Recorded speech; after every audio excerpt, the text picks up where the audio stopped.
Bismillahirrahmanirrahim. Assalamualaikum warahmatullahi wabarakatuh.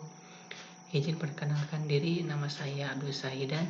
Di sini saya akan menjelaskan satu materi mengenai desain model proses bisnis perusahaan dagang. Saya dari kelompok 5 yang berjumlah 3 orang. Saya sendiri yang akan menjelaskan materi kali ini, dan 2 teman saya yaitu Depeta Nurul Fajriah dan Iis Kurotolaini. Mereka akan membantu dalam pengerjaan video kali ini. Nah, video kali ini saya buat untuk mata kuliah Sistem Informasi Manajemen. Langsung saja ke pembahasannya. Nah, ketika menjalankan proses bisnis, ada baiknya kamu mempertimbangkan penggunaan software pemodelan proses bisnis atau bisa disebut PPB. Ada sejumlah alasan mengapa kamu perlu menggunakannya. Nah, kamu bisa saja membuat pemodelan dengan pena dan kertas. Namun untuk menjalankan proses bisnis, kamu perlu mendigitalkan proses tersebut dengan cara yang tepat yang dapat dipahami oleh mesin atau alur kerja. Software pemodelan bisnis PPB memungkinkan untukmu untuk mewakili prosesmu dengan cara digital yang kemudian dapat ditransfer ke proses otomatis kerja langsung. Nah, pengertian pemodelan proses bisnis itu sendiri yaitu mengutip dari cash flow. Pemodelan proses bisnis atau PPB adalah representasi analisis atau secara sederhana menggambarkan proses bisnis organisasi. Nah, proses ini adalah komponen penting untuk manajemen proses bisnis yang efektif. Nah, pengertian lain dari proses bisnis yaitu adalah sekumpulan kegiatan atau aktivitas yang dirancang untuk menghasilkan suatu keluaran tertentu bagi pelanggan tertentu. Adapun software pemodelan proses bisnis memberikan representasi analitis dari proses sebagaimana adanya dalam suatu organisasi.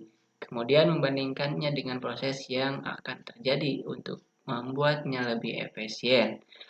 Menggunakan software pemodelan proses bisnis dapat membawa sejumlah manfaat. Nah, apa saja? Yang pertama, memberikan semua orang pemahaman yang jelas tentang cara proses kerja bisnis. Yang kedua, yaitu memberikan konsistensi dan mengontrol proses. Yang ketiga, mengidentifikasi dan menghilangkan peluang pengulangan dan inefisiensi. Yang keempat, menetapkan awal dan akhir yang jelas untuk proses. Nah, tujuan utama dari alat pemodelan proses bisnis itu sendiri yaitu untuk menganalisis bagaimana keadaan saat ini. Kemudian, mensimulasikannya bagaimana seharusnya dilakukan untuk mencapai hasil yang terbaik. Yang selanjutnya yaitu Business Process Modeling Nation atau bisa disebut BPMN. Sebuah model proses bisnis terjadi dari serangkaian model kegiatan dan constraint antara model-model kegiatan. BPMN merupakan suatu metodologi yang dikembangkan oleh Business Process Modeling Initiative atau BPMI. Dalam pemodelan proses bisnis, tujuan dari BPMN adalah menyediakan notasi yang mudah dipahami oleh semua pengguna bisnis. Yang tidak kalah pentingnya adalah untuk memastikan bahwa bahasa XML yang dirancang untuk melaksanakan proses bisnis dapat dinyatakan secara visual dengan notasi umum. Tidak seperti jenis diagram proses, notasi yang umum, tidak seperti jenis diagram proses bisnis yang sebelumnya, BPMN telah ditambahkan notasi khusus untuk menggambarkan peristiwa berbasis pesan dan pesan lewat antara organisasi. Yang selanjutnya yaitu analisis SWOT. Tentunya teman-teman sekalian sudah tidak asing lagi dengan namanya analisis SWOT ya. Analisis SWOT merupakan dalam pengevaluasi kekuatan atau bisa disebut strength. Yang kedua, kelemahan atau weakness. Yang ketiga, peluang atau opportunity. Yang ketiga, ancaman atau threat. Nah, pada bisnis atau organisasi, analisis ini jika digunakan dalam konteks bisnis dapat membantu mendeskripsikan kelemahan pada pasar yang dituju. Namun apabila digunakan dalam konteks pribadi, dapat membantu pengembangan karir dengan cara mengambil keuntungan terbaik dari bakat, kemampuan, kesempatan yang ada.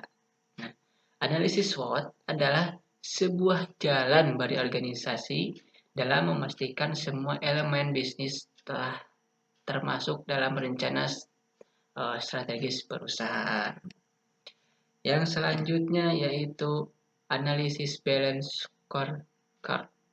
Nah, balance scorecard dikembangkan oleh Robert Kaplan dan David Norton. Balance scorecard merupakan perencanaan strategis dan sistem manajemen yang digunakan secara ekstensif dalam bisnis dan industri, pemerintahan, dan organisasi nirlaba di seluruh dunia untuk menyelaraskan kegiatan bisnis dengan visi dan strategi perusahaan yang dapat meningkatkan komunikasi internal dan eksternal dan dapat memonitor kerja organisasi dalam pencapaian. Tujuan dari balance scorecard TI adalah menyederhanakan ruang lingkup tetapi cukup kompleks dalam pengelolaannya. Menurut Kemes, pengelolaan yang dimaksud adalah satu, penyelarasan secara TI dengan tujuan bisnis dan kebutuhan bisnis. Kedua, penentuan tahap yang tepat dalam evaluasi efektivitas TI. Yang ketiga, kemampuan karyawan dalam penyelenggaraan tujuan TI. Yang keempat, stimulasi dan peningkatan kinerja TI. Yang kelima, pencapaian hasil yang seimbang antara semua pemegang kepentingan.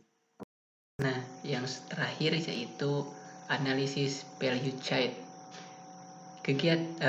Analisis value chain merupakan kegiatan produksi, desain, perdagangan, dan penyerahan produknya. Value chain merupakan suatu pemodelan yang dapat membantu dan menganalisis aktivitas yang dapat memberikan nilai dan keuntungan yang kompetitif. Semua aktivitas ini dapat direpresentasikan menggunakan rantai nilai atau value chain. Nah, semua aktivitas pada industri, baik peningkatan nilai tambah ataupun dalam meminimalkan biaya, tergantung pada kesesuaian informasi permintaan dan penyediaan pada setiap tingkat di perusahaan. Nah, cukup sekian yang bisa saya sampaikan. Mohon maaf atas segala kesalahan dan kekhilafan. Terima kasih. Wassalamualaikum warahmatullahi wabarakatuh.